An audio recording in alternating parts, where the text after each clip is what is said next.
parfois déguisé en trader, en agriculteur ou encore en athlète olympique. Depuis mon enfance, j'ai toujours aimé sentir la magie des métiers. En grandissant, j'ai pourtant appris qu'il est difficile de choisir le bon costume qui guidera notre vie professionnelle. C'est exactement pour cette raison que j'ai décidé de créer MC Talks. Bienvenue dans un univers où je vous propose d'aller à la rencontre de personnalités au parcours atypique et quelquefois étonnant. Alors déjà, je suis pas vraiment allée au lycée. Bien. J'ai pas eu une scolarité typique, à peu près normale jusqu'à la fin de la troisième. Mais la rentrée au lycée, j'ai été déscolarisée très vite. Donc j'ai fait 1 ou 2 mois de seconde économique et sociale. J'ai été déscolarisée. Je suis revenue en cours dans un autre lycée au mois de mars. À ce moment-là, j'ai plus ou moins fini l'année. Ah non, pas du tout, je me méprends. Non, j'ai été déscolarisée début novembre. J'ai arrêté pour l'année. J'ai repris l'année d'après dans un autre lycée, quelques mois. Puis j'ai changé au mois de mars. Donc on va dire que j'ai à peu près fini une seconde entre 2 bahuts. Je suis jamais allée en première ou en terminale. Okay. Et tu voulais faire quoi? C'était quoi ton idée à l'époque? Être libre, travailler, Ouais, juste avoir de l'argent et kiffer sa life. sortir, prendre mon envol, quoi. Est-ce que tu fais un métier? Qu'est-ce que tu penses à cette période-là où tu veux prendre ton envol? Est-ce que tu t'envoles ou... Je fais pas de métier parce que j'ai 16 ans et je suis limitée par l'âge et tout ça. Est-ce qu'aller en soirée techno, c'est un métier? Ça pourrait, j'aurais été la meilleure. J'allais en soirée, je traînais. Tu kiffais, quoi. Ouais. Le métier qui t'a fait connaître, etc. Donc, c'est hardeuse ou je sais pas, actrice porno. Comment t'en es venu à je veux m'envoler, kiffer la life, à ce métier-là qui est pas anodin? Ben, en fait, même mineure et pas dans le moule scolaire, j'ai toujours eu cette envie de travailler, de gagner ma vie, d'être indépendante, Mhm. très jeune. Et donc, je suis devenue danseuse dans des bars à Bordeaux. Pas la danseuse sexy qu'on imagine, hein. Non, non, la danseuse de salsa d'ailleurs. J'ai travaillé dans un bar qui s'appelle la Cali Ocho, où j'animais, je faisais danser les gens.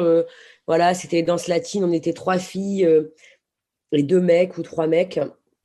Et voilà, notre boulot, c'était que les gens passent une bonne soirée, dansent, consomment. Voilà. Et de là, j'ai commencé à travailler un peu dans plein de bars. Et petit à petit, ben, j'ai commencé à me déshabiller. Ouais. Et, euh, et j'ai eu 18 ans et je suis allée travailler en pipe show En la Peep Show? journée, C'est quoi en Peep Show? sex shop, dans les Ok. sex shops. Je travaillais là-bas la journée et je travaillais le soir dans les bars, dans les discothèques. Parce que l'intérêt, c'était de prendre un appart, quoi. Squatter chez les uns, squatter chez les autres, c'était pas idéal. Et il fallait un revenu un peu minimum. Et déjà à l'époque, c'est rigolo parce que j'avais à peine 18 ans. Et j'essayais d'avoir des plans réguliers. Donc je disais au club, alors moi je viens pour le service, c'est tant. Si tu veux que je monte sur le bar, que je fasse un peu la con et tout, c'est tant. Si tu veux que je sorte mes nichons, c'est tant. Ah, t'as un Bah sacré caractère attention, déjà à 18 ans. ouais. Attention, si je reviens plusieurs fois, si tu me prends 1 fois par semaine, 3 fois par mois, je te fais un tarot. Parce que je voulais des tafs réguliers. Et c'est déjà cette idée, le Graal de l'espèce de CDI avec moi-même. Et, euh, et donc, par exemple, j'étais tous les mardis dans un club qu'on appelle le Pollux. J'étais la Bunny du Pollux. J'étais en lapin, petite lapine Playboy, et je distribuais des cocktails, le cocktail du lapin, quoi. Et donc, tous les mardis, je faisais la Bunny au Pollux. Et c'est vrai que dans ma tête, ça veut dire tous les mardis, j'ai 200 balles. C'était génial. Si tous les vendredis, je suis à tel endroit et le samedi, ben, je me fais un enterrement vie de garçon, un bar, un club, bon, ben voilà, j'ai mes 1 500 balles et je peux prendre mon appart. C'est ton Et valide. c'était ça l'objectif, en fait. C'était à la fois, bizarrement, c'est paradoxal, c'était d'être méga libre, mais en même temps d'avoir le plus d'engagement possible et le plus régulier possible. Donc, vous voyez, on veut s'éloigner très loin de ce que font nos parents et on revient dans le même schéma où on veut de la sécurité. Bah ouais, parce qu'au final, tu voulais de l'argent, il te fallait un loyer. Donc, pour avoir un loyer, il fallait que tu aies des contrats avec plusieurs entreprises et pour payer ton appartement à la fin du mois, quoi. C'est ça. Donc c'était comme ça. Et puis petit à petit, en rencontrant des gens, enfin petit à petit, assez rapidement, rencontre des gens. Au Peep Show, il y a d'autres filles. J'ai commencé à faire un peu des photos. Des photos, on m'a proposé de tourner dans un film. Et j'ai atterri chez Marc Dorcel à l'époque pour mon premier film. Je vous coupe un instant pour vous remercier pour votre écoute. J'espère que vous kiffez cette conversation autant que je l'ai kiffé. Alors je voulais vous remercier, mais aussi vous dire de partager cet épisode. Envoyez-le à un ou une pote qui veut se lancer dans le porno ou devenir infirmier ou infirmière. Le bouche à oreille est le seul moyen de m'aider. Dites-vous que chaque épisode c'est entre 8 et 10 heures de travail, donc ça mérite bien un petit partage. J'envoie aussi un mail le dimanche à ceux qui me suivent. C'est un simple message avec des curiosités qui vous donneront le sourire avant de reprendre une semaine de travail. Le lien est dans la description. Alors, à très vite. Pendant 2, 3 ans, j'ai fait un film de temps en temps, mais sans prendre ça comme un boulot. C'était un petit plus. Pour moi, c'était pas une carrière, c'était pas stable, c'était pas viable. Parce que je connaissais pas ce milieu, j'en avais jamais regardé. C'était une Donc, curiosité? C'était quoi? non, on me l'a proposé, on me dit voilà, t'es super jolie, machin, on t'a vu en photo, qu'est-ce que t'en penses? Ah, why Honnêtement, not? dans ma tête, c'était vraiment un job comme un autre, quoi. Ouais. Mais c'était pas un truc, c'était pas un business. Je Mhm. voyais pas dans ce milieu que je ne connaissais pas en fait comment je pouvais en vivre. Il n'y avait pas de carrière, il y avait pas. C'est cool, toi, il m'appelle, j'ai fait 4 films ou 5 films, peut-être 4 films la première année. À chaque fois, j'ai pris entre 500 et 800 balles. Bah, c'était un vrai plus parce que c'était en semaine, c'est des jours où j'étais pas bookée ailleurs. Trop Ouais, toi, bien, ça rentre dans ta stratégie. parfait. Prendre un Et maximum puis, la semaine. voilà, au bout de 2, 3 ans, à force, j'ai rencontré d'autres actrices et tout, je me suis dit, en fait, elles font des Derrière. thunes, elles peuvent signer un contrat d'exclus avec un site pour leur scène. Et voilà, et j'ai signé un contrat en CDI pour de la webcam. Ah, Et c'est pas c'est avec Marc Dorcel? C'est Marc Dorcel qui fait les webcams? Et non, c'est non, vraiment un autre truc. à l'époque, c'était V Communication, c'était une autre boîte D'accord. ils ont été les premiers en France à faire de la webcam. Et ils proposaient à toutes les actrices, jeunes, moins jeunes, débutantes, confirmées, des contrats en contrat de durée indéterminée, salariés de la boîte. Mhm. Donc, c'était un SMIC pour un nombre d'heures minimum de webcam. Et donc, j'allais 2 journées par mois, 2 journées d'affilée, parce que j'avais pas Internet à la maison. On parle d'un Ouais. autre temps. Et j'allais jusqu'à Sedan, à l'époque, depuis Bordeaux, une fois par mois, pendant 2 jours, faire mes heures de webcam. Et je gagnais mon SMIC. Donc, c'était royal. Donc, quand je pouvais, j'y allais même 2 fois ou 3 fois pour faire des heures sup. Et ça a été le début du confort. C'est pas un grand confort, mais pour quelqu'un comme moi qui venait de nulle part, gagner un SMIC, plus avoir ces petits trucs dans ces clubs, plus sont arrivés les premiers bookings en salon érotique. Genre, hey, jeune actrice, t'es pas connue, mais en fait, on met des actrices un peu sur tous les stands pour faire des autographes, pour faire des striptease. Et en fait, petit à petit, en cumulant tout ça, j'arrivais à gagner 2005, 3000 balles par mois. En vrai, je m'arrêtais là, j'avais pas besoin de gagner plus, j'étais hyper contente. Et j'avais tout claqué en boîte. Mais quand tu as commencé là, les premiers films sur les 3 ans, un truc qui m'étonne, c'est que j'ai l'impression qu'on n'est pas formé à faire ce métier. Ah bah non. Et je me dis, est-ce que c'est pas difficile justement d'arriver dans ce milieu-là ou qui de l'extérieur peut paraître super étonnant, super curieux, parfois dur. Et toi, t'es pas formé, tu arrives là-dedans. Comment on apprend Ben, ce métier? non, bah, enfin, on apprend parce qu'on travaille avec des réalisateurs qui dirigent. Le réalisateur, il sait très bien que la production lui a mis une nouvelle, que c'est son premier tournage. C'est son travail de lui dire comment se placer, comment se tenir. Il y a des assistants sur le tournage qui disent, ben, là, Émilie, t'es attendue au maquillage à telle heure, ensuite tu vas faire ça. Bon, c'est assez naturel en fait. C'est assez naturel. À l'époque, moi, il m'avait fait arriver 2 ou 3 jours avant ma scène à proprement parler, le moment où j'allais me retrouver avec un garçon, pour que j'observe un peu comment ça se passe, que je rencontre les gens, que je discute et tout. Mais c'était pas une pratique très courante, mais c'est ce que faisait la société Marc Dorcel. Après, c'était Marc Dorcel. Moi, j'ai pas débuté dans des trucs amateurs, glauques, casting, machin. Aujourd'hui, je dirais, bah, n'importe qui veut débuter, Il y a la charte déontologique, elle est en ligne, il suffit de la lire pour connaître les conditions de travail que tu es en mesure de demander. Maintenant, le métier en lui-même, ça s'apprend en pratiquant. Faire l'amour en soi, tout le monde sait faire. Baiser, s'envoyer en l'air, normalement, tout le monde sait à peu près faire aussi. Le faire pour la caméra, le faire avec envie, avec style, avec désir, avec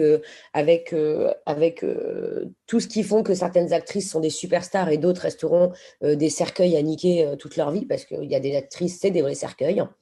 C'est un enfer à filmer, ça doit être un enfer à limer.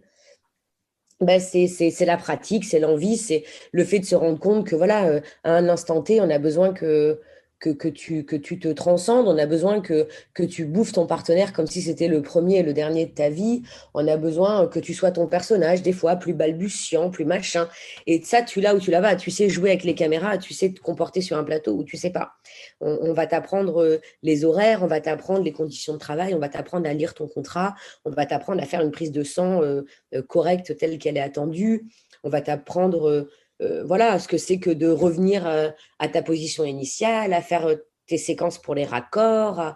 On ne peut pas t'apprendre à avoir du chien, on ne peut pas t'apprendre à être quelqu'un, et on ne peut pas t'apprendre à gérer ton business puisqu'il n'y a pas d'agent en C'est France. ça aussi, il n'y a pas d'agent. Est-ce que Non. en Amérique du Nord, il y a des agents, mais il n'y en a pas en Ouais, Europe ou c'est ça, ouais. Donc c'est plus il y en a aux États-Unis. professionnalisé, on va dire, Il en y en a aux Amérique du Nord, États-Unis. j'imagine.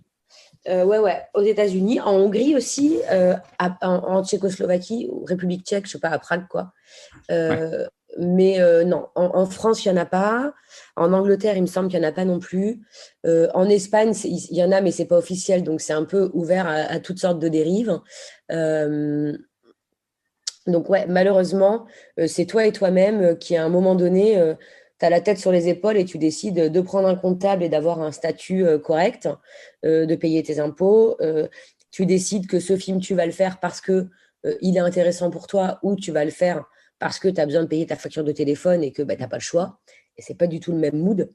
Euh, c'est sans prétention que je dirais que je venais d'une vie plus jeune qui avait été tellement en dents de scie, avec des difficultés réelles d'un point de vue matériel et affectif aussi, mais surtout matériel. Ce qui fait que c'était déjà tout réfléchi, quoi. J'acceptais pas de faire un film si j'avais pas un rôle important. J'acceptais pas de faire un film si j'avais pas ma place sur la jaquette. J'acceptais pas de faire un film si j'avais un cachet bah, qui correspondait pas à ce qu'on m'avait proposé au début chez Dorsel. Après, j'ai eu de la chance, j'ai commencé chez Dorsel. Ouais, t'as commencé. Alors, je connais pas trop tout l'environnement des maisons de production externes, mais j'ai mis une marque Dorcel, c'est quand même le plus haut niveau direct.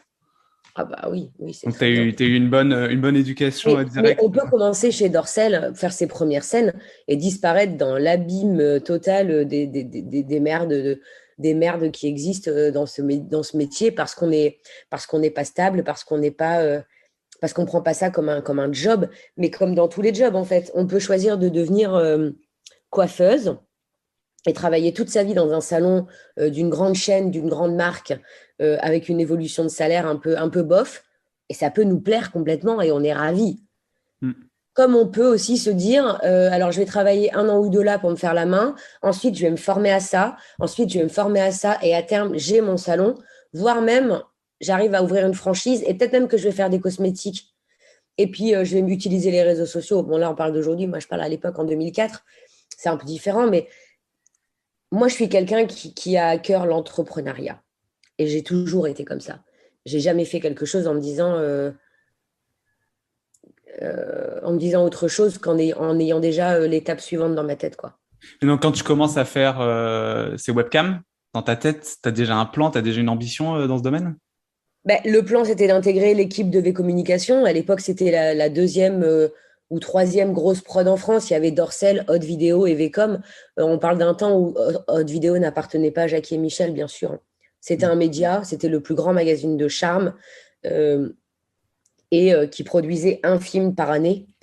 Et donc, l'intérêt, c'était d'être rapidement dans le blockbuster de Dorsel, dans le blockbuster de Haute Vidéo et dans le blockbuster de Vcom. Donc, intégrer l'équipe Vcom pour la webcam, c'était avoir un revenu de base fixe qui me permettait de dire non à encore plus de projets. Ce qui était déjà le cas parce que j'ai eu mes premières années, donc de 2004 à 2009, j'ai vraiment très, très peu tourné. J'avais comme pour principe que la rareté fait la valeur. Ok. J'avais décidé ça et je me suis pas trompée. Mais en gros, voilà. Et ce qui fait que ben, si j'arrivais à rentrer dans cette boîte, ben, j'arrivais déjà à ne pas nécessiter économiquement de me présenter sur un tournage. Et ça, c'est un réel avantage. Alors, ta stratégie, ça rentre parfaitement. Tu veux être le moins visible possible dans les films, mais il te faut un Ben, je revenu veux à que côté. quand on me voit dans un film, ce soit Ah, le film de waouh. l'année, pas juste le film qu'on consomme comme ça. Je veux que ce soit le film dont on parle dans notre vidéo, dont on parle dans le journal du Hard, le film qui passe sur Canal+, le film, voilà. Quitte à en faire trois quatre dans l'année, bah, autant que ce soit pas n'importe lesquels. Et je dis pas qu'il n'y a pas eu des loupés. J'ai fait des trucs des fois où je me suis dit, mais pourquoi tu as fait ce tournage? Bah voilà, un peu de pognon, un ami d'un ami qui dit, allez, s'il te plaît, dépanne, bidule, truc. On fait tous, voilà. Et puis à un moment donné, après ces quelques années de travail, bah, je me suis rendu compte qu'en fait, en France, je ne me plaisais pas parce que j'avais pas l'impression d'être reconnue à ma juste valeur. Ça me saoulait, ces petites meufs qui arrivaient de nulle part, qui faisaient 6 mois les starlettes, couvrent de tous les magazines, nanana, et qui disparaissaient comme elles étaient venues sans aucun respect pour les vrais travailleurs de ce métier. Et du coup, j'ai pris mes clics et mes claques et je suis C'est barré. partie en Hongrie. Et mais, ouais, mais là aussi, je trouve déjà que t'avais quel âge à cette époque? Parce que j'ai l'impression que t'es très jeune depuis le début, que t'as commencé très jeune à te débrouiller toute seule, Ouais. avec un caractère assez, J'ai assez... commencé le X à ma première scène. J'avais 19 ans, donc en septembre, et j'ai eu 19 ans le 30 août. Donc ça, Mhm. c'est ma première scène.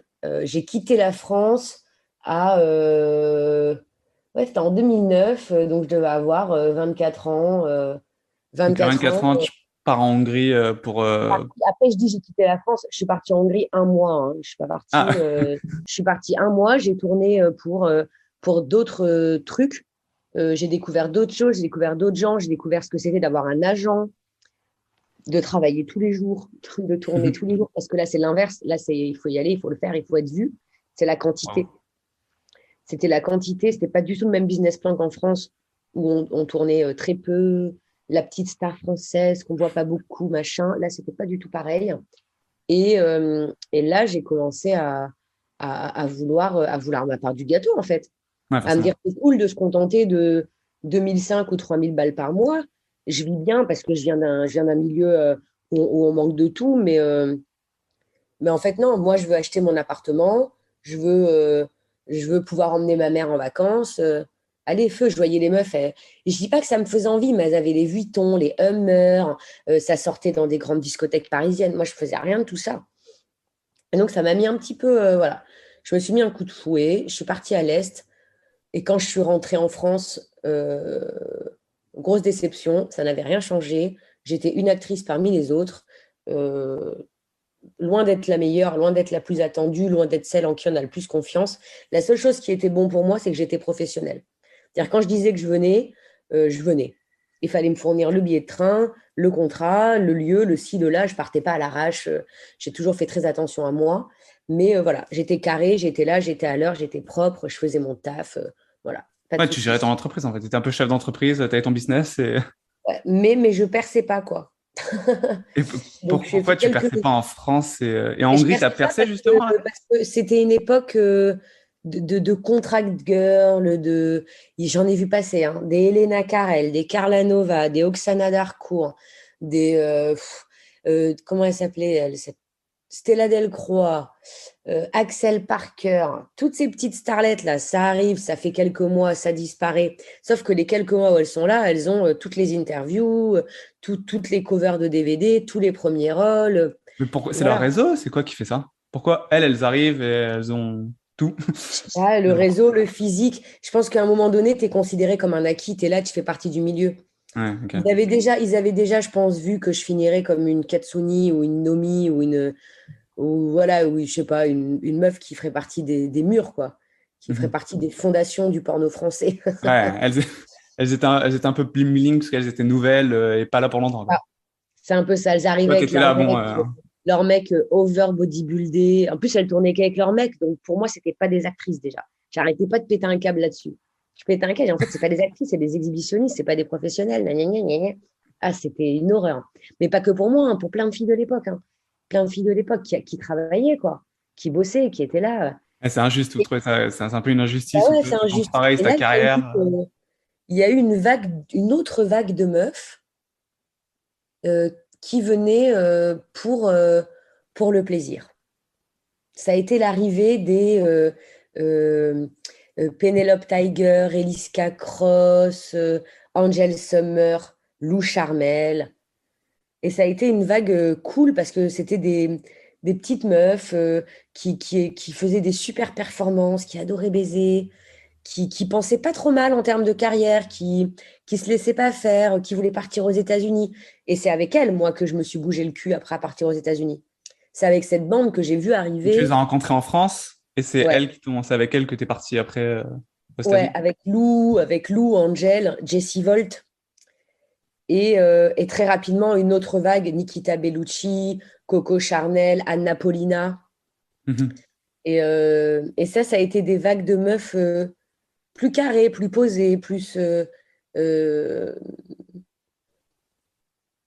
ouais, qui donnaient un peu plus de challenge aussi parce que tu sentais qu'elles voulaient rester, tu sentais qu'elles voulaient bien faire, tu sentais que ça se tirait la bourre. Hein. Oh yo yo yo yo. Tu te tires la bourse, c'est-à-dire que tu veux être dans le film ou dans la production qui va faire ce film, les productions les plus réputées, c'est ça la Ah bah compétition. ouais, les meilleures productions. Brazzers vient tourner en France, Tu il veux, fallait, il fallait être dessus. ouais, Il je vois. fallait être dessus. Mais T'étais vu que pas t'as pas dessus. d'agent, c'est toi qui te débrouilles et qui va contacter Brazzers, je sais pas, moi, qui trouve ton réseau par toi-même. Ah ouais, mais qui va réaliser pour eux? Ils viennent en France. Ah, c'est Christophe Clark. Ah ouais, putain, il faut y être, machin. Qui Faut sont te les débrouiller acteurs? pour te... Non, non, non. Ben, c'est ça. Et on Ouais. se tirait la bourre. Hein. On se tirait la bourre. Parce qu'en plus, à l'époque, Internet se développait Ouais. de plus en plus et il y avait des classements. Il y avait Ouais. des classements sur Xstar News, sur La Cochonne. Enfin, il y avait des sites. Et il y avait un site Eurobabe, je sais plus quoi. Je sais plus le nom de ce site. J'y suis allée quotidiennement pendant des mois et des Pour mois et voir des où mois. t'apparaissais dans le ranking. Bah ouais. Et c'était quoi? C'est le plus de vues? Ou c'est comment que c'était fait ce Mais j'en ranking? sais rien. Mais c'était trop Ou bien juste d'être être la en haut. première française. Il fallait être la première. Les seuls qui avaient le droit d'être devant nous, c'est Katsuni et Mélissa Lorraine. Ouais, C'est parce que tout. c'était les stars, quoi, déjà là. Après, sinon. Voilà. Et même les Dorsel Girls, elles n'y étaient pas parce qu'elles travaillaient pas assez et qu'ils jouaient pas le jeu de l'Internet, Dorsel à l'époque. Hmm. Donc, ouais, Et quand tu c'était. dis vous tirez la bourre, c'est quoi exactement si tu vas essayer de passer avant et voir la réalisatrice ou le réalisateur en premier, c'est ça? Ça marche pas comme ça parce qu'en fait, on va pas les voir avant. Dans notre business, les réals, on se comporte très bien sur un tournage, on est très cool, on rigole bien, patin, couffin, et on espère qu'il nous refera bosser. Mais on Mhm. n'irait certainement pas appeler un réalisateur. Ah, tu vas faire un film. Ah, ça serait bien que tu me prennes. Comment tu fais alors? Bah, t'attends qu'il ait un budget et t'espères qu'il va te faire travailler. Et comment tu te fais, je sais pas, comment Et tu te fais tu te connaître par ton comportes. expérience, par ton CV, quoi. C'est ça qui est débile, c'est qu'au final, on pouvait rien faire pour changer la donne. Ouais, On c'est ça que je me dis, savait en fait, j'ai rien l'impression que faire. c'est comme ça, quoi. Votre On CV, il est savait rien là. faire. Mais dès que, par exemple, dans le traditionnel, une série télé ou un film de cinéma, ils prenaient un ou deux acteurs X pour un truc, Ouais. ah ben fallait être celui-là, quoi. Parce qu'il y Attends. avait une sorte de truc un peu legit. C'était ça, c'était ah, tiens, on a vu sur son blog, elle a fait 3 discothèques cette semaine. Est-ce que du coup, elle est plus connue que moi? Donc, t'étais en Hongrie, puis ensuite t'es revenu en France, il y a eu cette nouvelle vague d'actrices, et là, tu pars aux États-Unis. Et Ouais. là, j'imagine les États-Unis, c'est tout un autre monde pour le porno. Bah, un autre monde. C'est une autre dimension dans le sens où c'est extrêmement professionnalisé. Mhm. Donc, forcément, l'agent à Budapest, il travaille très bien. Lui, son boulot, c'est de trouver des boulots. Il va trouver des boulots. Hein. Il va trouver un hébergement. Voilà. Mais c'est pas aussi carré dans le sens où je suis pas certaine que mon chauffeur avait le permis. Il roulait comme un dingue. que bah, des fois, je tournais pour des gens, je savais même pas ce que c'était. Je savais même pas ce que j'étais en train de faire. C'était, voilà, il n'y avait pas le plan de carrière, il n'y avait pas tous ces questionnements-là. Mais la période où je suis partie, c'est pas vraiment ce que je cherchais. Je voulais m'émanciper, surtout de l'Hexagone.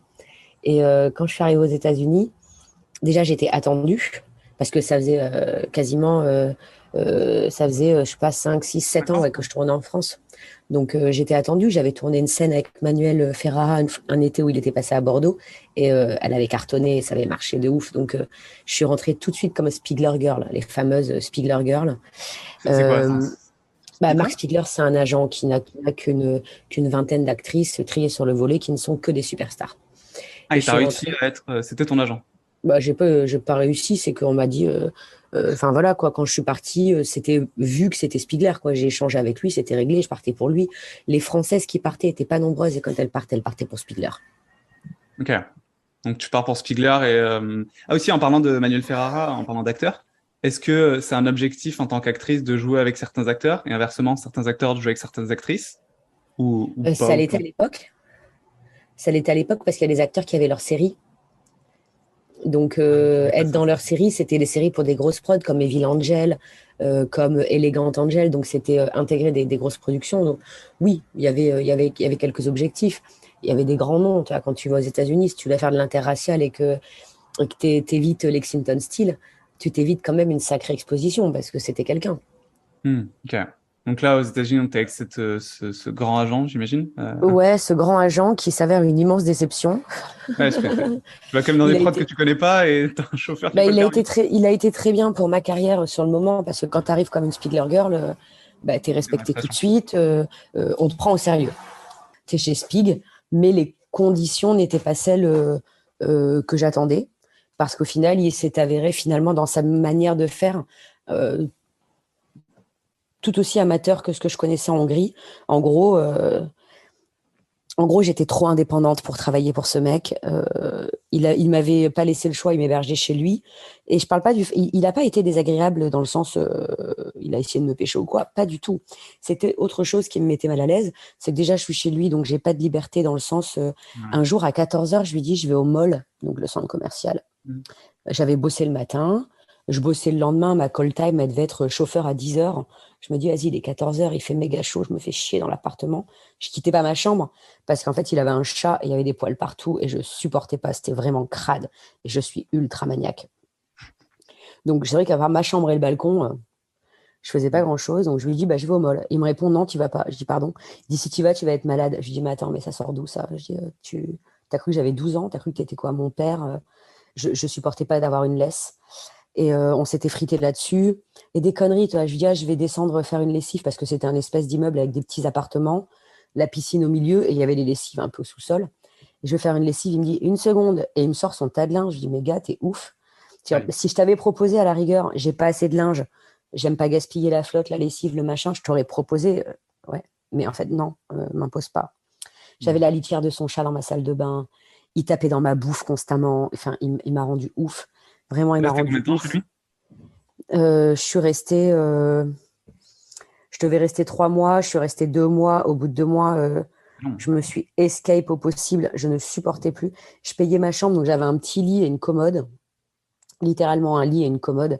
Je payais ça à 250 balles la semaine. Enfin bref, il me rendait ouf. Et en plus, des manières de faire. Genre, il rentrait dans ma chambre à la volée. Tomorrow anal 8 a.m.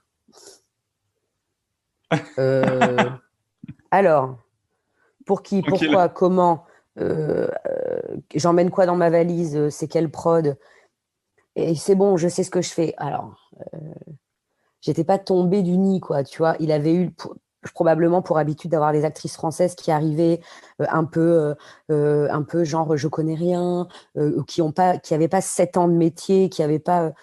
Euh, donc bon, forcément, ça n'a pas très bien fonctionné. Ouais, toi, t'avais la D'ailleurs, carrière et le caractère, hein, finalement. aussi probablement. Et d'ailleurs, dans son site, il y a un passage secret si on clique sur un des points. Sur spieglergirls.com, il y a un point sur lequel on peut cliquer un point à la fin d'une phrase et on tombe sur le listing de toutes les actrices qu'il a représentées. Et il m'a supprimé. Je suis pas dedans. Ah, ça s'est vraiment pas bien passé alors. C'était Mais réciproque. je pense qu'il est aussi rancunier que je le suis, voilà. Et donc je suis partie, je suis littéralement passée par la fenêtre, littéralement. Je suis partie, je suis allée vivre chez un acteur, chez Prince Yashua, pendant les 3 semaines qui me restaient et j'ai bossé pour Derek Hayes, donc une autre agence, où là vraiment je me suis dit, ah, on est dans le sérieux quoi. Le mec, il me fait signer un contrat avec l'agence. Déjà, what the fuck. Il me fait pas des malversations du genre sur le contrat, tu mets un faux numéro d'identité, un faux numéro de sécu, nanana. Non, non. Lui, il me dit voilà, c'est l'agence qui va encaisser ton argent et tu vas ensuite récupérer ton argent. La commission, elle est de temps, alors qu'avec Spiegler, il me manquait encore des chèques. 3 mois après, j'avais pas été payé de certaines scènes et il se battait pas tellement pour récupérer nos thunes parce qu'il avait l'habitude que les meufs étaient là et qu'elles patientent. Sauf que moi, en Europe, je quittais pas un tournage sans mon argent. Donc déjà, quitter le tournage sans mes sous, c'était hyper traumatisant. Et me dire je devais attendre après ce mec pour récupérer mes thunes, ça me rendait dingue. Et donc ouais, j'ai atterri chez Derek, avec qui on s'est bien entendu, peut-être parce qu'il est européen, il est anglais, et il est dans le genre hyper froid, hyper glacial, hyper droit. Une meuf qui est en retard sur un tournage, c'est une amende directe. Une meuf qui annule 2 tournages, elle peut quitter l'agence. Si on dit que t'es pas propre, t'es machin, t'es bidule, tes trucs, avertissement, enfin c'est carré quoi. Et tu reçois un email de booking, bon il t'appelle, voilà, il y a ça pour toi, t'es ok, t'es pas ok, c'est intéressant parce que ça, c'est peu intéressant parce que ça, tu peux avoir une conversation quoi. C'est trop bien. Et tu reçois un email qui te dit qu'à telle heure, ton chauffeur va te récupérer à tel endroit, que tu dois emmener telle chose pour tourner telle scène dans tel contexte, pour tel site ou tel prod ou tel réalisateur, que le photographe, ce sera bidule, qu'il y a un maquillage sur place où tu dois te maquiller avant, que tu vas tourner à tel endroit et que tu vas être payé tant pour telle pratique. Et ça, c'est genre, yay! Wow. L'email, il est genre, tu te dis, ok, je sais où je vais. Ouais. Et il précisait même des fois, tu vas être réglé en cash ou paiement par l'agence. Et je récupérais mes sous à chaque fin de semaine. J'allais voir la comptable. Il y avait une comptable. Il n'y avait pas juste Mark Spiegler allongé dans son lit toute la journée à décrocher au téléphone. Il passait littéralement sa journée allongé dans son lit comme ça. Donc ouais, ça m'a beaucoup plu. Ça m'a beaucoup plus plu, même si forcément c'était une agence qui avait 150 filles et garçons, des dizaines de décors, des dizaines de techniciens, de réalisateurs. C'était une grosse machine. Mais je ne me suis pas sentie perdue dans la masse. J'ai vraiment eu l'impression de bénéficier d'un service et je savais pourquoi je payais une commission. Ouais. Je suis rentrée en France au bout des 3 mois. Je suis revenue en janvier parce qu'il y avait les AVN et j'avais été nominée 4 fois. Et j'ai retourné quelques scènes à ce moment-là. Et je suis revenue à nouveau 3 mois. En gros, j'avais une période prédestinée pour venir. C'était avril, mai, juin. Avril, mai, juin, parce que pour qu'un film soit nommé aux AVN, il faut qu'il soit sorti avant l'été et qu'il ait fait ses 5000 ventes ou vues ou je ne sais plus avant Attends, telle AVN, date. juste c'est quoi exactement? C'est les awards à Las Vegas. C'est une grosse cérémonie à Las Vegas. Ouais, c'est Moi, ouf. je visais ces films-là. Ouais. Je venais à une période où on tournait ces films-là. Ça sert à rien. Tu peux venir septembre, octobre, novembre, tu vas bosser. Mais des films qui ne seront pas éligibles aux AVN. Ouais, alors que toi, tu veux le Ah, top. moi, je voulais ça. Moi, je voulais la gloire intra-business. J'en ai jamais rien eu à faire d'être connue en dehors de cette industrie. J'acceptais pas les interviews hors X, les trucs. À l'époque, il y avait une émission en France où toutes les actrices allaient qui s'appelait La méthode Coé. Ça m'intéresse pas. Passer Ouais, sur toi, t'es TF1 porn à à fond, minuit, carrière. montrer mes seins. Pourquoi faire en fait? À part avoir un contrôle fiscal, j'allais gagner quoi? Rien. Moi, je suis pas payée parce que tu regardes le film. Je suis payée parce que je suis dedans. Hmm. Donc, j'en ai rien à faire en fait de faire mon auto-promo. À Ouais, l'époque, les t'es réseaux focus. sociaux. T'es focus sur Ouais, ton les réseaux objectif. sociaux existaient quasiment pas. Twitter s'est ouvert vraiment. J'étais aux États-Unis. Et c'est une actrice qui m'a aidé à créer mon compte et qui m'a un peu parrainée en me postant, me repostant sur Twitter. Et, et ça m'a servi. À la base, je l'ai fait parce que commençaient les liens d'affiliation. On tournait de plus en plus pour Internet. Mhm. Et on m'avait expliqué que quand je postais le lien vers ma scène, je pouvais avoir un code dans le lien. Et à chaque fois qu'on achetait la scène par ce lien, ou qu'on se créait un compte par ce lien et qu'on dépensait de l'argent, même pas forcément sur ma scène, je gagnais quelque chose. Mhm. J'ai ouvert Twitter uniquement pour ça. En me disant, attends, moi je suis payé que une journée, le truc va être exploité, je signais pour 99 ans, ça paraît assez normal, des espèces de royalties, et je suis rentrée sur les réseaux sociaux à la base pour ça, sur Twitter pour ça. Et Instagram, je l'ai créé en 2017, donc il s'est passé Ah, de bien, l'eau bien, sous les ponts. ouais. Bien plus tard, et pas du tout pour les mêmes raisons. Donc du coup, ouais, je suis rentrée des États-Unis la deuxième fois à l'été 2012, donc je suis rentrée en juillet, début juillet, et je suis rentrée pour acheter ma maison. Genre ça y est, je peux acheter ma Ah, maison. pour toi, c'était. Ah, ok, t'avais assez d'argent pour avoir C'est ta mon maison. objectif. Mais quand t'étais aux États-Unis, par contre, je crois avoir entendu que tu tournais tous les jours, tout le temps? Ouais, ouais. Mais t'es pas KO, t'es pas KO à la fin? Non, tu vois. Aujourd'hui, j'ai du T'as mal pas à tenir dérangé? une journée une journée juste à m'occuper de ma fille parce que je suis enceinte, mais à Ouais. l'époque, j'avais beaucoup d'énergie, tu vois. Après, j'avais une hygiène de vie, je sortais pas, je faisais du sport, je rentrais du boulot, c'était la douche, j'allais direct à la piscine de l'endroit où j'avais mon appart, j'allais nager. Je passais, je sais pas combien d'heures de ma vie j'ai passé sur un elliptique, des Faudrait milliers qu'on d'heures. forme. Mais une scène qui va, C'est- je sais pas, qui va durer 20 minutes, c'est combien de temps de tournage? Parce que je Oh, pense que c'est ça dépend du réalisateur. donc ça, Moi, ça doit jouer. moi, réalisatrice aujourd'hui, pour avoir une scène de 10-15 minutes, il me faut au moins 4 fois ça en rush, à 2 caméras. Ouais, Parce que je suis un peu chiante sur ce que je veux. Voilà. Et parce que j'aime bien que ça bouge, les positions, il faut que j'ai plusieurs axes. Voilà. Une scène de 20 minutes chez Dorsel, bon, ça n'existe pas vraiment. Les scènes, elles durent au moins une demi-heure, voire 45 minutes. Ça peut être 3 heures de travail. D'autres prod, je sais pas, aux États-Unis régulièrement, tu arrives, tu fais tes photos, tu fais ta scène. Alors le thème, c'est les gros seins. Allez-y. c'est parti. Et en gros, tu t'éclates pendant 45 minutes, tu sais te positionner, tu vois où sont les lumières, tu vois où est la caméra, fla, fla, fla, fla, fla. Parti. 45 minutes, allez où, maquillage, on fait les photos de tout ça, merci, au revoir, fin de journée. T'es arrivé, il était 10h, à 14h, t'as fini. Ok, ouais, c'est clean. Et Comme il y a d'autres tournages où pour une scène de 20 minutes, tu vas y passer 12 heures parce que c'est 12 heures. Gazman ou Tanya Hyde qui refont leur lumière à chaque position, qui refont un décor à chaque position, qui te refont un make-up à chaque position, Mais t'as et pas mal ou ton corps, qui la font 12 heures? sans capote, avec capote, en soft, en hard, en machin. C'est le taf, hein. Tu le fais, hein. Et quand donc tu rentres en France, t'achètes ta maison, là, est-ce que Ouais. tu vas arrêter ta carrière? Tu te dis c'est bon, j'ai atteint la Non, moi, gloire? je m'étais engagée sur un visa K. Donc, je devais me fiancer avec quelqu'un aux États-Unis Mhm. pour partir vivre là-bas, un ami. Et en fait, je suis rentrée, j'ai acheté ma maison, je suis allée tourner pour Dorsel au mois d'août. T'es revenu avec Dorsel, ouais. Ben, c'était la première fois qu'ils me refaisaient bosser depuis qu'ils m'avaient fait débuter, figure-toi. Waouh. Ils m'ont fait débuter, j'ai fait 2 films pour eux.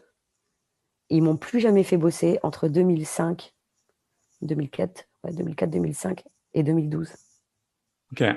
Mais là, t'étais quand même devenu méga connu aussi, Ah oui, Dorsel. ah bah là forcément, T'avais fait la Lisa, elle est Hongrie, en les France. États-Unis, la France. Ah bah oui, ouais. Et je suis allée sur ce tournage, et sur ce tournage, bah, j'ai rencontré quelqu'un, et il a plus été concevable que je reparte, quoi. Quand t'as rencontré cette personne, J'ai arrêté. Bah déjà, j'ai arrêté. Bon, déjà, il n'était pas question que je reparte. Et en Europe, il y avait une petite épidémie de syphilis. aïe. Et je me suis octroyé 3-4 mois, le temps de voir ce qui se passait. Hmm. Et au final, bah, ça nous a servi, entre guillemets, parce que quand tu commences une relation par 3-4 mois d'exclusivité, alors que j'avais jamais eu de relation exclusive, on y prend goût. Franchement, c'est pas mal. Et ça a été hyper difficile parce que je suis revenue au boulot quelques mois, mais très peu parce qu'au final, début 2013, je mentais pour pas aller en tournage. Genre, je prenais un tournage, j'étais hyper contente. Et en fait, je me lavais le cerveau, j'en dormais plus. Je lui en foutais plein la gueule à mon mec de l'époque. Alors, clairement, il y était pour rien. C'est juste que moi, j'angoissais. Moi, je le vivais mal. Et une fois, j'ai raconté quoi? Je suis tombée en vélo, je me suis cassé une côte. Vous pouvez pas être une meuf qui plante. Moi, je suis une meuf fiable. Donc, Du dans ton coup, cerveau, il fallait un truc qui ait du ouais, sens, quoi. Alors, tomber à vélo, c'est bon, ça c'était, passe. ouais, c'est cassé une côte, c'est l'horreur, quoi. Et au final, bon, très, très rapidement, j'ai dû faire les 2-3 tournages où je me suis mise dans la merde parce que je partais tourner, j'assumais pas de le dire à mon mec, c'était horrible. Je lui dis non, mais je vais juste faire des photos, je dois enregistrer de la promo, je dois faire machin. Et en fait, il est pas débile. Enfin, les réseaux sociaux étaient C'est débutants, mais 2014-2015. fonctionnaient très bien. Non, début 2013, Twitter Mhm. fonctionnait très bien. Et il avait googlé un acteur, enfin googlé, twitterisé un acteur Et qui t'a avec tourné? qui j'avais travaillé. Ouais. Et je lui avais pas vraiment dit, en fait. J'avais dit, ah ouais, je vais faire un truc avec Danny D, mais je te jure, il n'y a pas de pénétration, nanana. Parce que j'assumais pas, en fait, de lui dire. Je me sentais vraiment ringarde et pas valable. Et j'y suis allée, j'ai fait mon boulot, c'était pas cool. Et l'acteur tweet après en disant, hey, super journée avec Lisa, j'ai encore 4 scènes avec elle dans les 3 mois qui arrivent. Et là, il m'avait fait un mail en me disant, je sais pas si t'es pas au courant de ton planning ou si clairement tu te fous de ma gueule, ou si le mec se fourvoie, mais potentiellement, t'es quand même booké là Et j'ai arrêté. J'ai arrêté parce que déjà, on se mentait, on se traquait, on se T'as arrêté faisait la du relation? mal. Non, j'ai arrêté de tourner. Ah, t'as arrêté de tourner, ok. Ouais, on est restés 6 ans ensemble. Ça valait le coup. Et c'est là où tu commences tes études d'infirmière ou je me trompe complètement? Non, pas tout de suite. C'est là où je me dis, bon, tu viens d'acheter une maison, tu as 1000 balles de crédit, tu as à peu près 900 balles d'impôts par mois. De la thune. Qu'est-ce que tu vas bien pouvoir faire de ta vie pour gagner au moins 2 000 € et en plus réussir à te nourrir, quoi. T'as quand même jonglé, hein, parce que je pense qu'aux États-Unis, tu gagnais quand même très bien ta vie. Ouais, mais Donc t'es j'ai acheté ma parti. maison, j'ai acheté ma maison avec un énorme apport parce que quand on n'a pas de CDI et qu'on est une star du porno, on nous demande d'avoir un énorme apport. Quand j'ai demandé mon crédit, on m'a quand même demandé si j'avais pas un petit monsieur dans le coin pour co-signer le crédit. Donc j'en les remarques les plus sexistes possibles. Ça a été un peu compliqué, donc j'ai mis vraiment tout ce que j'avais sur la table pour acheter ma baraque à l'époque. En même temps, j'avais 27 ans. J'avais 27 ans, j'arrivais de nulle part, j'avais pas de contrat de travail. J'ai dit voilà, je veux Ouais. acheter cette baraque. Voilà ce que j'ai. Faites-moi un crédit. Le cash que j'ai ramené des States. Faites-moi confiance. Moi, j'ai toujours tout déclaré aux impôts. Je suis arrivée avec mes déclarations d'impôts pour prouver que chaque année, mon chiffre d'affaires personnel était Ouais, OK, quoi. Et ça a été vachement la chance. difficile, hein. Donc, Ouais. je suis repartie de zéro. Je suis repartie de zéro en étant certes chez moi, mais aussi avec un crédit quand même. Ça doit être dur, ça, Parce quand que même. acheter à Bordeaux, ça n'a jamais été donné. Hmm. Et du coup, bah, je me suis tournée assez rapidement vers la réalisation. Ok, On me ah, donc c'est là que proposait tu de, viens, c'est là que tu ouais, tournes vers la réalisation. on me Et là, donc, proposait de réaliser. on t'a proposé de réaliser, c'est pas de toi-même qui dit je vais me mettre dans la réalisation, je vais apprendre. Non, enfin, oui et non. En fait, j'avais croisé le producteur de chez Colmax à Las Vegas et je lui avais dit, tu vois, ce qu'on fait aux États-Unis, il faudrait trop le faire en France. Du gonzo, du gros sein, du gros cul. On met de l'huile partout, on les fait niquer. Truc de ouf. Et en France, on faisait pas du tout ça. C'était bas, porte jartel, bijoux, une histoire. Il Ouais. fallait expliquer cérébralement pourquoi on en arrivait à. Et du coup, je suis revenue vers lui. Je lui ai dit, ouais, Vincent, je peux le faire hein, si tu veux. En plus, tu as vu, j'ai un nom et tout. Il m'a dit, OK, banco. Et avec mon mec de l'époque, donc que j'avais rencontré sur ce tournage parce qu'il était cadreur, Ah, mais ça marchait. caméraman, Ça slash marchait. chef opérateur, enfin, il savait vraiment tout faire. Et ben, on a commencé à réaliser des films pour Colmax. Et, euh, et en fait, euh, en parallèle de ça, donc là, on est début 2013, on commence à réaliser pour Colmax en 2013. On réalise pour eux pendant 3 ans, jusqu'à 2016 à peu près. Et en parallèle de ça, j'étais toujours en reconquête de, de, de, de, de confiance, de crois-moi, je suis quelqu'un de bien, mise sur moi, s'il te plaît, dans mon couple, parce qu'il y avait eu des mensonges, parce que c'était Hmm. pas évident pour un mec de se dire cette meuf, ça va être la meuf de ma vie, alors que j'avais eu une vie complètement à l'ouest. Et donc j'ai cherché un vrai taf quand même. Et je suis devenue femme de ménage parce que je savais rien faire d'autre. J'avais jamais Ah, rien fait. Donc j'ai cherché du travail et c'est ce qu'on m'a proposé. Une donc sorte t'étais d'indépendance cool. réalisatrice et en même temps femme de Ouais, ménage. c'est ça. Wow. À Bordeaux, je travaillais les jeudis et vendredis. Je faisais des ménages les jeudis et vendredis chez les gens qui étaient au travail. Donc j'avais les clés, je rentrais dans les maisons, je faisais mon ménage et puis je repartais. J'étais bien parce que je croisais pas grand monde. C'était une douce réinsertion quand même parce que j'étais pas confrontée au monde du travail, des collègues, des regards. Oui, parce que J'a- t'étais connue à l'époque quand même, Ouais, non? ouais, ouais. Ton visage Oui. était reconnu, Mon quoi. Donc, visage n'était pas inconnu. ouais. Et du coup, ouais, j'arrivais avec ma petite voiture, les gens n'étaient pas là, poup, poup, je faisais mon truc. Et c'était une manière de me prouver à moi, de prouver à ma famille, de prouver à mon mec que j'étais tout à fait capable d'arrêter, que je pouvais me sevrer de cette vie, de ces envies, même si je l'ai très mal vécu, hein, parce que pour moi, Ouais. j'étais à ça du sommet que j'aurais pu atteindre. Mais c'est ça que je me dis, t'étais dans les paillettes. Ah Et du ouais, coup, et puis j'avais pas eu le Graal, j'avais pas eu le meilleure actrice étrangère à Las Vegas, et pour moi, c'était un goût d'inachevé, un goût de toutes ces années de travail. Au final, ben, comme femme de ménage, un jour, on me demande d'aller chez une dame. Pas longtemps après, ça devait faire 4 5 mois que j'étais femme de ménage. mhm. On me dit, ah, tu peux aller chez cette dame. D'habitude, on sait que tu vois pas les gens, mais c'est un peu particulier. Elle est tombée dans les escaliers et elle a droit à une aide ménagère, voilà, par la Sécu. Donc, tu vas, tu fais pareil que d'habitude, tu fais le ménage. Et j'arrive chez Colette. J'arrive chez Colette, qui en fait travaillait à l'Association des paralysés de France. Et D'accord. Colette me demande si je peux lui laver les cheveux, parce qu'elle avait le bras dans le plâtre et tout. Je dis, bah oui. Je dis, pourquoi pas, moi je vous lave les cheveux, hein. Donc, je mets une bassine, un machin, je lui fais ses cheveux. Et pendant une semaine, j'allais chez elle 2 ou 3 fois. La fois d'après, elle me demande si je peux lui faire un peu à manger. Elle me dit que son voisin lui a livré des courses, voir si je peux les ranger. Donc, c'est pas vraiment mes missions. Moi, je suis censée faire du ménage, hein. Mais bon, voilà. Et dernier jour où je vais la voir, c'était la 3e fois. Elle me dit, Émilie, je travaille au Paralysé de France et vraiment, tu ferais une super auxiliaire de vie. Et je lui dis, ah bon Je dis, bah, je sais pas et tout. Elle me dit, passe me voir au Paralysé de France. Appelle, prends un rendez-vous, viens et tout, machin. Bon, j'en parle vite fait à mon mec, qui lui, à l'époque, était toujours dans un mood, tu fais de la réinsertion, mais à tout moment, tu peux aller quand même, en une journée, gagner 1500 balles. J'y crois moyen à ton truc. Mm. Et je vais au Paralysé de France. Il me propose effectivement un job. Je dois faire 2 week-ends avec une autre dame qui a de l'expérience pour qu'elle m'explique comment on s'occupe d'une personne tétraplégique, paraplégique ou myopathe. J'y vais, hein. J'y vais, je m'occupe de monsieur allongé au milieu de leur lit comme ça. Bon, elle m'apprend la toilette, on fait comme ça, le gant du haut, le gant du bas, le machin, le pénilec, c'est comme une capote. Ouais, bon, ok, bon. Mais ces 2 week-ends, ces 2 matinées, en fait, c'était 2 samedis matins, c'était même pas des week-ends. J'ai littéralement fait C'est pas long. 4 usagers, c'est tout. Et là, Mm. ils me disent, bah, si ça s'est bien passé, si tu veux, on t'embauche.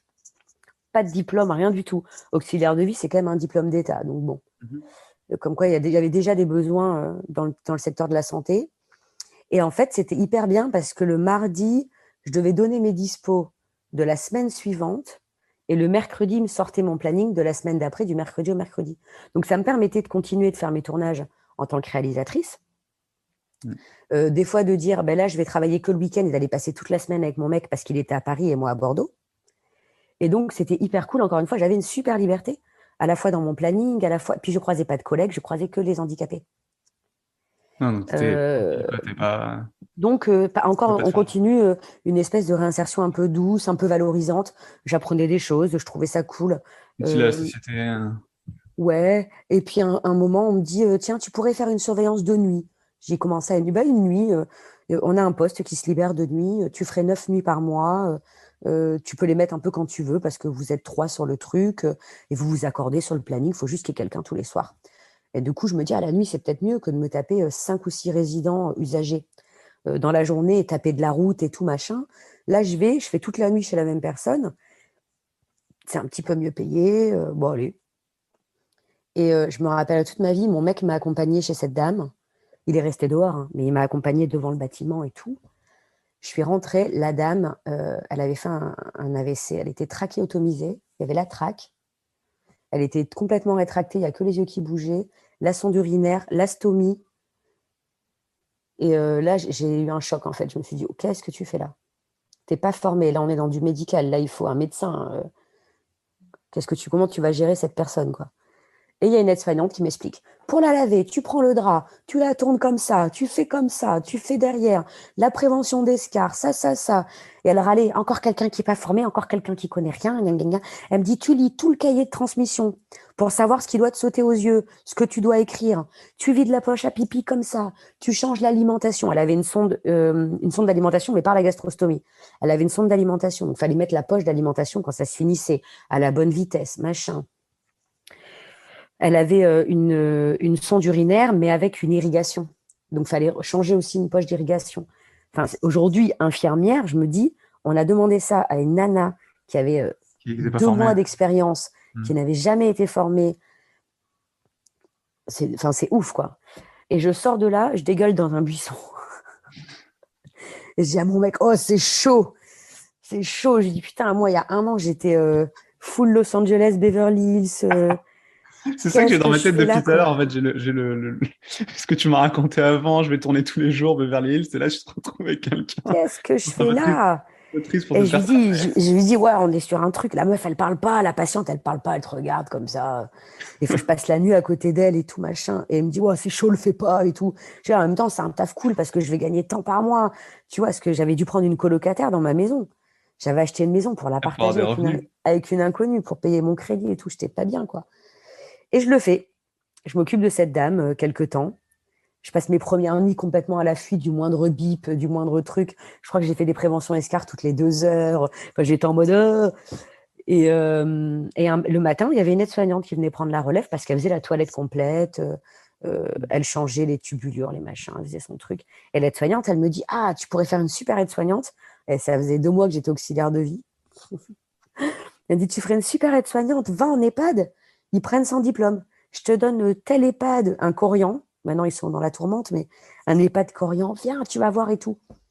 Je vais là-bas, chez Corian, et on me dit: Bah, ici, il faut faire 14 toilettes, la journée, c'est 12 heures, c'est payé tant. Je dis: Bah, ok, quoi. Et je me suis retrouvée à faire ce qu'on appelle faisant fonction d'aide-soignante en EHPAD. Ok, mais t'as jamais fait d'école au final parce que à Bah, la fin tu vas si. être infirmière quand même, donc Ouais. peut-être peu à peu tu Et t'es en fait, retrouvée. à l'EHPAD, toutes les faisant fonction essayaient de passer ce fameux concours d'entrée à l'école d'aide-soignante. Ou alors d'avoir la validation des acquis, la VAE. Et forcément, c'était un échec total, parce qu'il faut savoir qu'à Bordeaux, en l'occurrence, il y a 3 ou 4 écoles d'aides-soignantes, que c'est des toutes petites promos de 30 à 60 élèves, et qu'on est des fois sur 10 000 candidatures. Ah donc c'est difficile d'entrer. C'est pas un concours difficile en soi d'un point de vue technique, mais Non mais il y a c'est beaucoup hyper de demandes. difficile parce qu'il faut être extrêmement bien classé. Sachant que si on n'a pas le bac, ce qui était mon cas, il faut faire un écrit et un oral. Et tous ceux qui ont déjà le bac, eux, ils vont que à l'oral. Ah Donc, donc t'as tu fait penses que beaucoup d'embûches. t'as passé l'écrit, tu penses qu'il y a moins de monde à l'oral, mais c'est faux. Hmm. Parce que tous ceux qui tentent les concours infirmiers, tentent les concours aides-soignants, ils ont que l'oral. Et donc, je me dis: allez, je vais tenter. Évidemment, je tente l'école de Pellegrin, donc CHU de Bordeaux, la plus demandée. Et je m'inscris, je vais passer ce concours. J'avais acheté un bouquin que j'ai pas vraiment travaillé. Je l'ai feuilleté, quoi. Mais en fait, pour moi, j'avais dit à mes parents, j'avais dit à mon mec: je tente le coup, je vois comment ça se passe. Je sais parce qu'on est quand même dans quelque chose que vraiment, là, on est au-delà de ce que je suis en mesure de faire. Les cours, les horaires, les dames qui savent tout, qui donnent des ordres, qui te traitent comme une gamine. Je lui dis: voilà, tu vois, moi, à tout moment, je me lève et je me casse, hein, je vous le dis. Je vais y aller, je vais passer le concours, mais bon, tranquille. J'arrive et là déjà la dame elle répète 10 fois dans la salle: préparez vos pièces d'identité, préparez vos pièces. Déjà j'avais envie de péter un câble. J'ai envie de dire: putain, elle nous prend vraiment pour des débiles, quoi, c'est pas possible. Je rentre dans le truc, il y avait un texte, question de compréhension, petit résumé. Bon, moi je suis pas allée à l'école depuis 1999, pourquoi pas, tu vois. Après, il y avait des questions de biologie, mais en fait, c'était science et de la vie, de la Terre, quoi. Les globules rouges transportent quoi? Les globules blancs, enfin, c'était vraiment niveau 5e, quoi.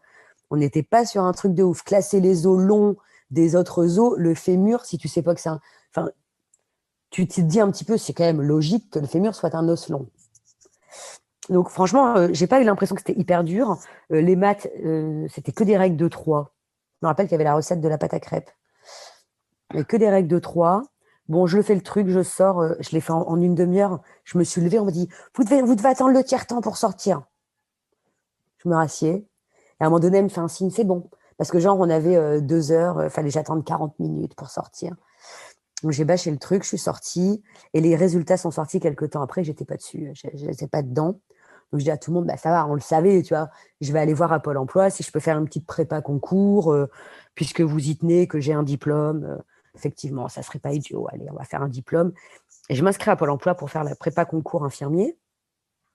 Et là, je reçois une convocation à l'oral. Genre, en fait, j'avais eu 15 à l'écrit. Et en fait, en m'inscrivant, j'avais coché la petite case: ne pas divulguer mes résultats sur Internet. C'est pour ça que t'étais pas visible. Parce que je voulais pas me taper la honte. Et en fait, j'avais réussi. Et donc là tu vas te retrouver à l'oral alors que tu pensais Et même là, pas je y aller. devais me retrouver à l'oral. Et là, je me suis mis en mode ok, c'est quoi un oral? Bah, un oral, mon père me dit, bah, c'est te vendre et être au courant de l'actualité.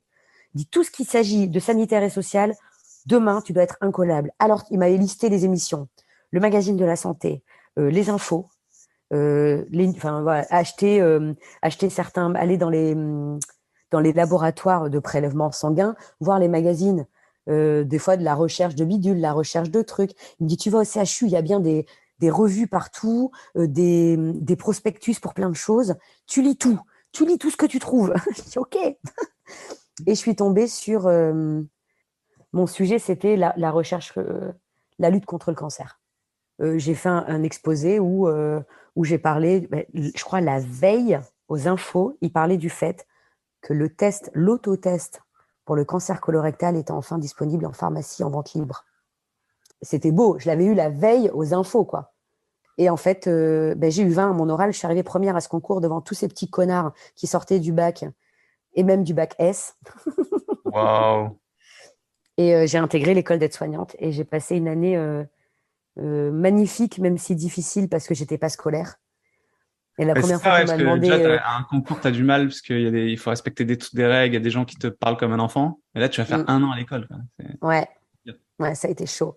Ça a été chaud. Première fois qu'on nous a remis un texte, ça s'appelait Le sourire dans le soin. Et c'était à la fois nous apprendre que sourire, c'est cool avec les patients, mais aussi on devait faire un résumé de ce texte parce qu'il travaillait notre français, parce qu'on devait être en mesure de faire des transmissions écrites.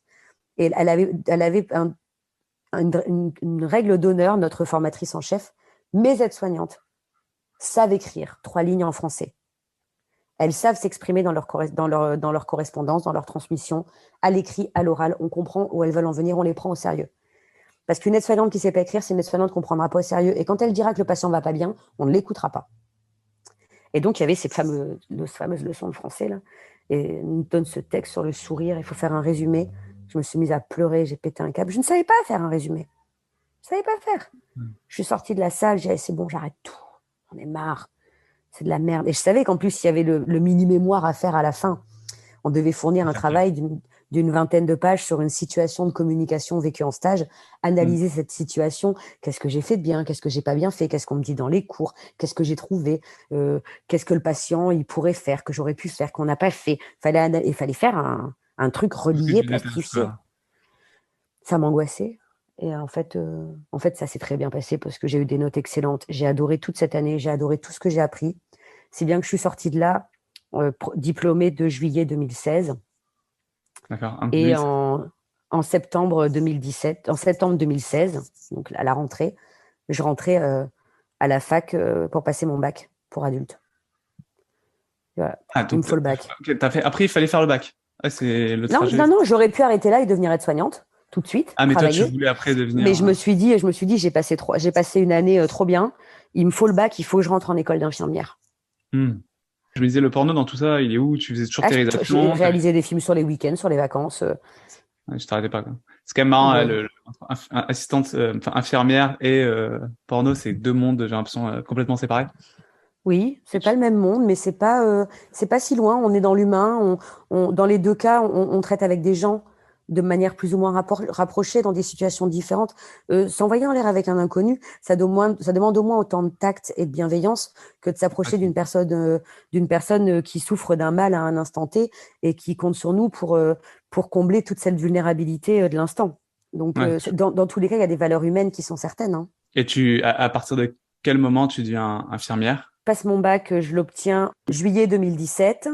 J'ai pas eu le droit de me présenter au concours infirmier en cours d'année de bac parce que j'étais une adulte et que le taux d'échec est tellement grand Et au baccalauréat pour adultes qu'ils veulent pas comme par corriger nos hasard. copies de concours. Ah, pas de C'est chance. sympa. Donc, t'as dû Alors attendre que quand encore on, l'année d'après.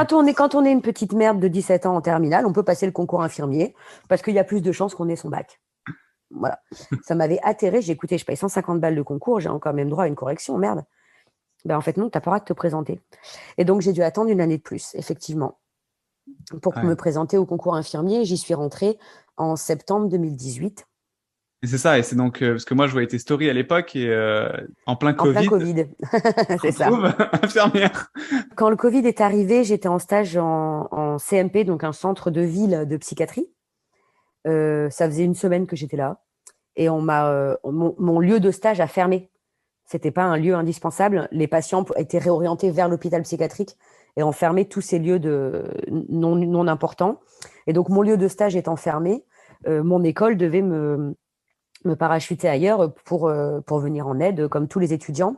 Sauf que depuis mon diplôme d'aide-soignante, je suis réserviste comme aide-soignante. Et donc, j'ai été appelée comme réserviste. J'ai été appelée, donc je suis partie dans l'Oise.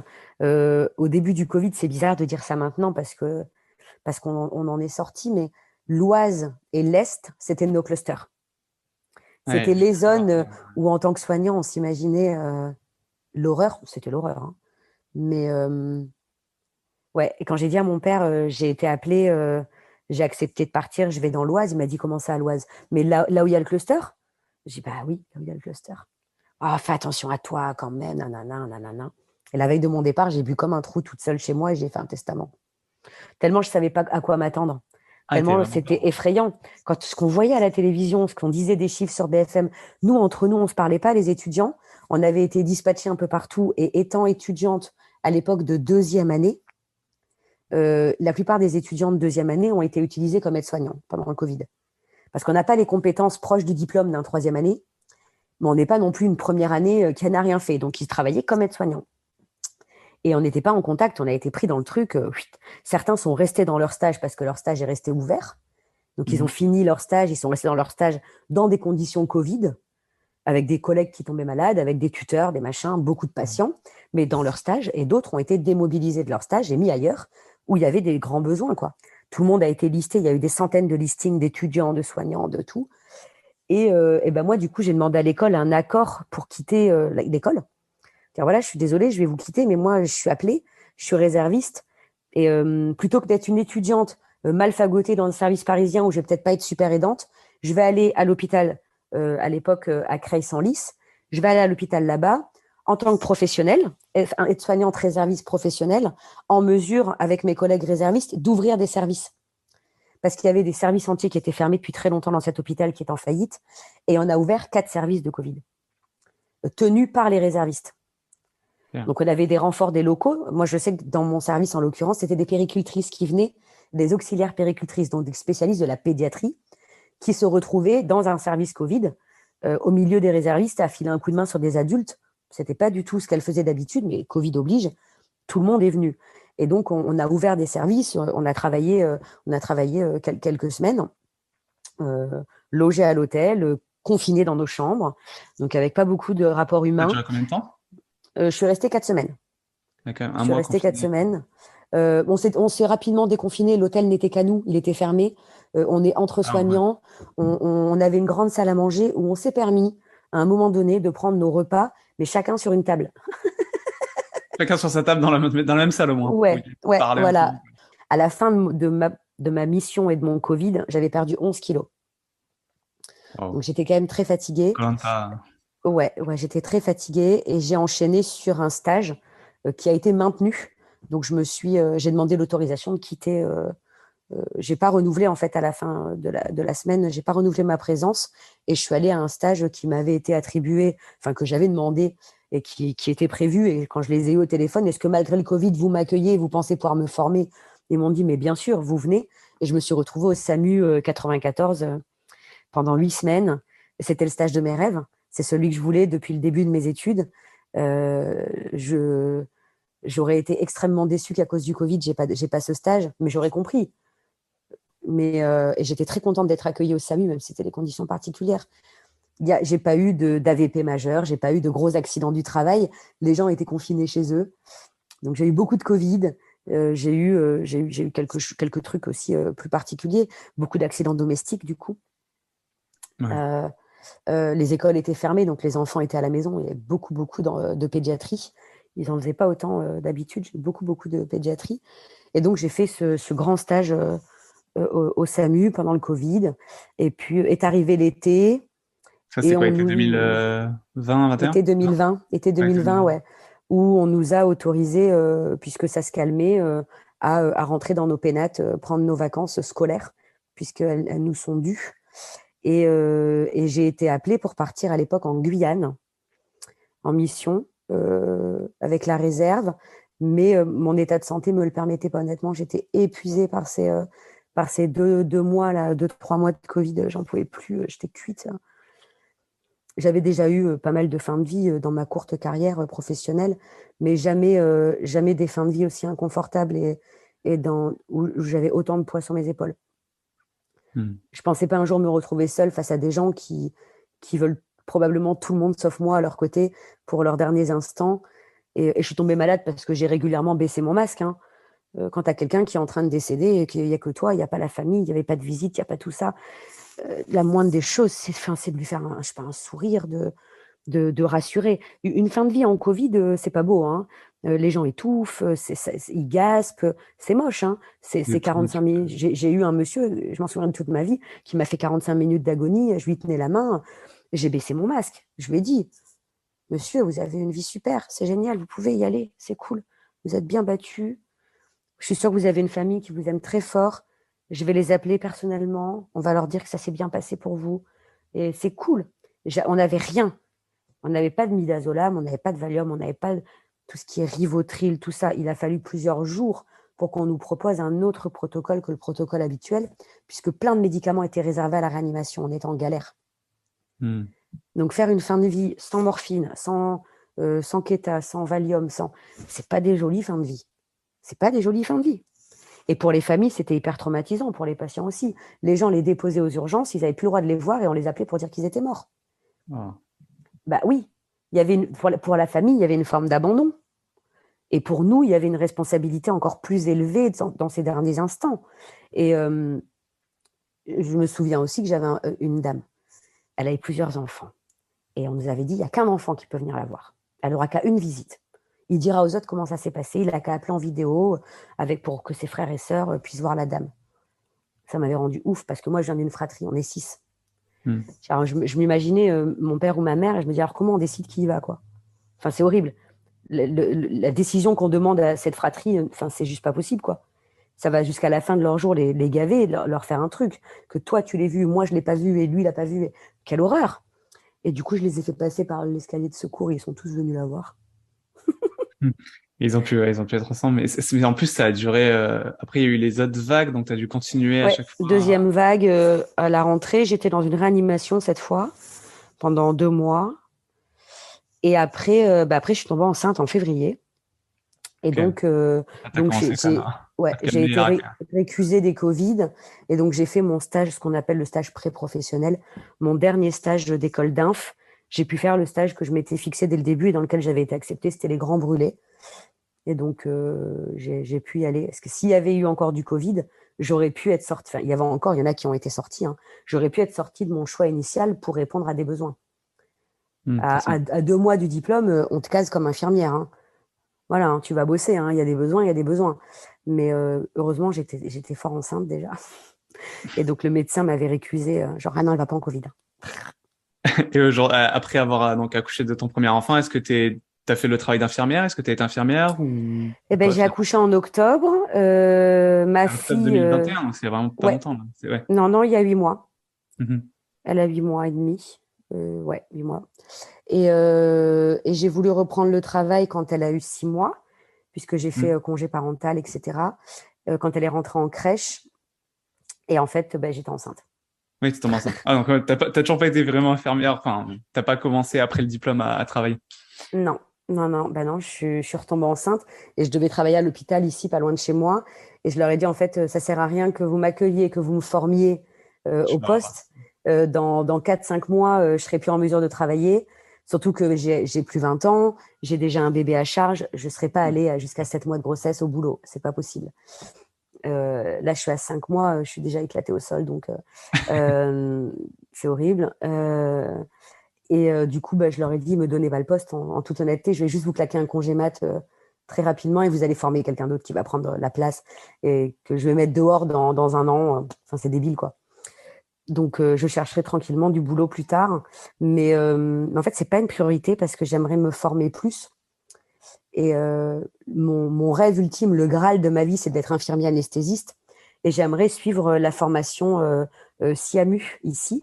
C'est une formation qui n'existe pas en France, qui s'appelle Soins intensifs, aide médicale urgente. Finalement, t'as pas eu ton bac, tu détestes l'autorité, t'as pas aimé ton premier concours, mais tu te retrouves à faire de bonnes études au final à ton âge. Grave. À être au final une très bonne élève et à avoir des super diplômes. Putain d'intello, c'est horrible. Hein. En fait, t'es la première de la classe. J'étais pas adaptée au système scolaire qu'on nous propose plus jeune. C'est juste ça, quoi, surtout. Et rapidement, tu t'as lancé un podcast, c'est ça? Ouais. J'ai pas repris le travail à l'hôpital, mais j'ai repris le travail comme Lisa, puisqu'en 2018, quand il s'est s'agit de faire l'école d'infirmière, il s'est surtout il s'agit de la financer. Parce que passer 3 ans, 8 heures par jour en cours ou 12 heures par jour en stage, c'est compliqué d'avoir un boulot à côté, d'aller faire aide-soignante la nuit ou d'aller faire des ménages ou d'aller faire autre chose. Et donc, j'ai ouvert Instagram, j'ai ouvert une page OnlyFans, donc des pages payantes OnlyFans, Mime, et j'ai monté ma boîte de prod en me disant je vais me remettre à faire des réalisations, mais pas avec une prod. Je vais monter ma petite prod et je vais faire mon truc. Et en fait, ça a explosé. Ouais, donc tu as fait La Débutante, ça c'est le premier film. Journal d'une débutante, ouais. Journal d'une débutante, ouais, ça a été le premier. Et de là, en fait, depuis, on en a fait 2 par an, ce qui est largement suffisant parce que c'est quand même 1 an de travail entre l'écriture, la conception, le tournage, la sortie, tout ça. Mes pages payantes, donc OnlyFans, qui devait être un peu de beurre dans les épinards pour pouvoir payer mes 3 ans d'études. Au final, j'en vis et j'en vis bien et je vois l'avenir un peu plus sereinement parce que j'ai passé ma vie en fait à obtenir beaucoup, perdre tout, obtenir beaucoup, perdre tout. Mais avec plaisir parce qu'à chaque fois c'était un choix assumé de me dire allez stop, c'est fini. Plus jeune, c'était pas forcément un choix. Quand on est passé de chez papa avec un certain niveau de vie à chez maman dormir dans la voiture, c'est sûr que c'est pas un choix, mais j'ai conscience que tout, je sais très bien que du jour au lendemain, on peut ne plus rien avoir. Et j'ai choisi de le faire à un moment donné où ça me paraissait la meilleure chose à faire pour moi. Donc, j'ai conscience que ça peut arriver à nouveau. Et c'est vrai que monter des pages OnlyFans, une page OnlyFans et monter ma boîte de prod, c'était un pari pour financer mes études. Et au final, ça s'est un peu inversé parce que depuis la fin de mes études, je ne fais que ça. Je ne fais que ça. Je suis devenue, malgré moi, une personnalité publique qu'on interpelle sur des sujets de société. Je suis devenue légitime à m'emparer de certains sujets quand il s'agit de la sexualité, des hommes, des femmes, des libertés individuelles, de la place de la pornographie dans notre quotidien auprès de nos enfants. Quand l'État se pose des questions sur le sujet, je me retrouve au Sénat à exposer le pourquoi du comment de notre profession mérite mieux, et je trouve ça super. Je trouve ça génial et inattendu. Parce que j'ai toujours rechigné, toutes les années où j'étais une actrice qui aurait dû le faire, j'ai rechigné à me mettre en avant d'un point de vue public. Je voulais être une star du porno dans le porno. Et aujourd'hui que je ne suis plus du tout actrice, c'est maintenant qu'on vient me chercher et qu'on me demande ce que je pense de certaines choses. Donc, je trouve ça super. Et du coup, mon podcast, c'est un peu la continuité de ça.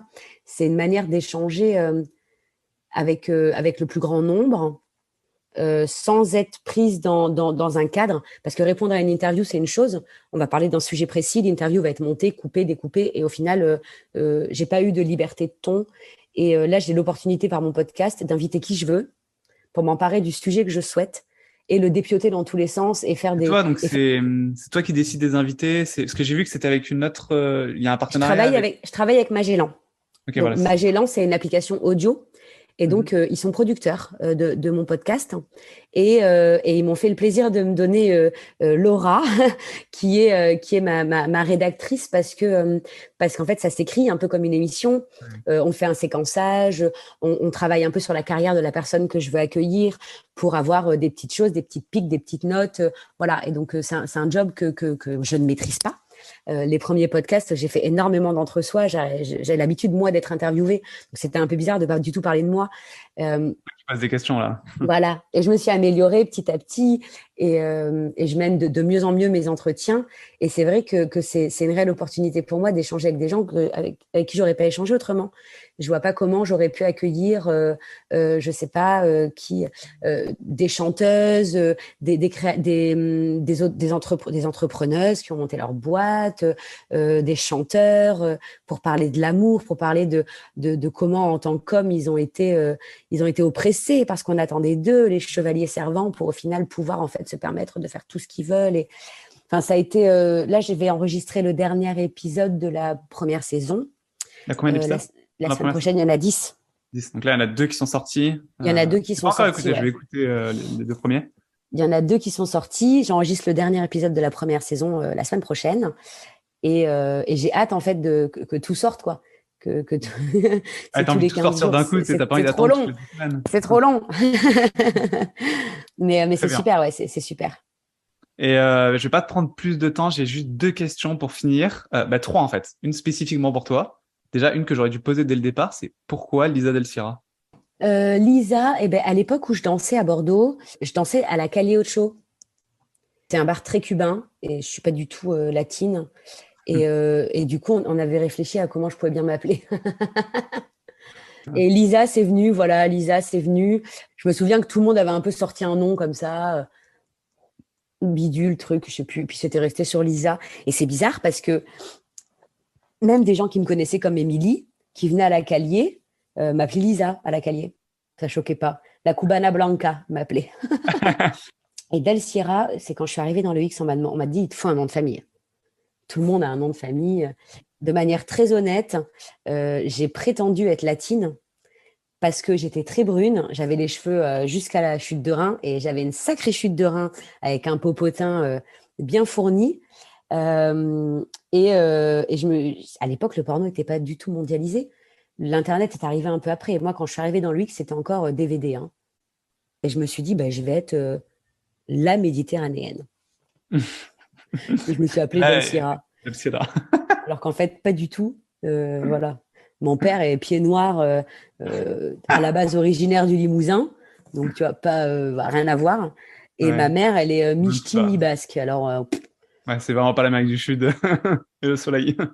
non, mais à l'époque, la personne la personne en France qui voulait consommer un peu exotique, c'était pas évident. Et il y avait Lisa Del Sierra. Un vrai personnage. Et la deuxième question, c'est si pour mieux réussir à l'avenir, pour t'améliorer à l'avenir, quel conseil tu te donnes à toi-même pour être plus sereine à l'avenir, peut-être? Je suis pas faite pour être sereine. Hein. Bah, de continuer comme ça, hein. De faire encore plus attention. Tout le monde me dit, mais tu vis comme une smicarde, tu fais super attention à tout, mais bordel, tu travailles pour ça. Ouais, mais non, moi je fais super attention. Je suis Faire pas attention. radine parce que j'aime m'offrir du bon temps avec mes amis, avec mes parents, mais je fais super attention dans le sens où je me fais pas plaisir pour D'accord. moi. Faire attention à l'argent Ouais, et essayer d'être ouais, faire encore plus égal. attention. Attention, fais D'accord. attention. Mais je sais pas, parce que genre, je veux que comme tous les parents, moi, je veux que mes filles, elles aient une vie plus facile. Pas une vie meilleure, parce qu'il n'y a pas de meilleur, il n'y a pas de superlatif à la vie, Mais pour le coup, mais une vie plus sereine, peut-être, une vie plus plus facile. tranquille. Ouais. Où ça leur paraît plus évident, où elles vont avoir peut-être plus de liberté. Je me suis emparée de ma liberté. Je l'ai forcé, moi, j'ai forcé la porte de la liberté. J'ai forcé le truc en choisissant une carrière qui me le permettait, mais ça a eu un coût social, un coût dans le temps, un coût sur ma vie intime, sur l'image que les gens auront de moi jusqu'à après ma mort, le souvenir qui restera de moi, si on se souvient de moi un jour. Voilà. Mais je regrette pas. Hein. J'aimerais que pour mes filles, ce soit plus facile. J'aimerais que ce soit plus simple. Si elles n'ont pas envie de faire d'études, qu'elles veulent faire, j'en sais rien, moi, vivre de sculpture d'argile en faisant de la mosaïque, eh ben elles le feront et elles manqueront de rien. Je veux qu'elles aient le choix. Je veux Hmm. pas comme moi, même si au final j'ai eu la chance de choisir une carrière que j'adore et que j'adorerai toute ma vie. Le soin, ça fait partie de moi. Mais je veux pas qu'elles aient l'impression de me décevoir si elles font pas le bac, des études, un job, un mari, un nana. C'est pas grave. De toute façon, on peut tout gérer. On va tout gérer. Et Et pour ça, il faut avoir les moyens. ouais, c'est important. Et 3 valeurs de vie de Émilie.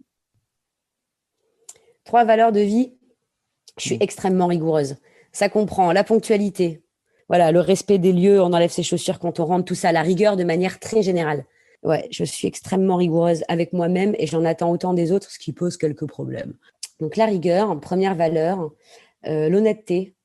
Il est tout à fait acceptable de faire de la merde. Faut assumer. Hmm. Voilà. J'ai laissé entrer le mensonge dans ma vie à une époque où ça me l'a gâché, où ça m'a fait perdre ce que j'avais de plus précieux. Donc non, l'honnêteté. Ça c'est voilà, l'honnêteté c'est genre voilà.